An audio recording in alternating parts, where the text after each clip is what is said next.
एक गौतमी नाम की तपस्विनी जंगल में रहती, उनके एक पुत्र था।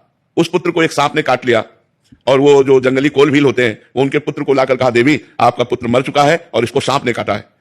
उन्हें तुरंत सर्प का आकर्षण किया और सामने बुलाया और कहा, मैं तुम्हें भस्म कर दूंगी, तुमने हमारे पुत्र को मारा। तो सर्प ने कहा, आप भस्म कर सकती हैं, लेकिन मैंने नहीं काटा, मेरे से कटवाया गया है।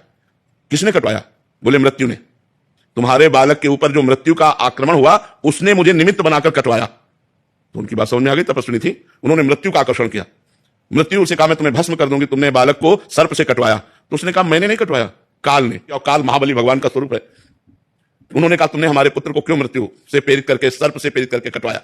तो काल ने कहा, हमने नहीं किया, तुम्हारे बालक के कर्म ने।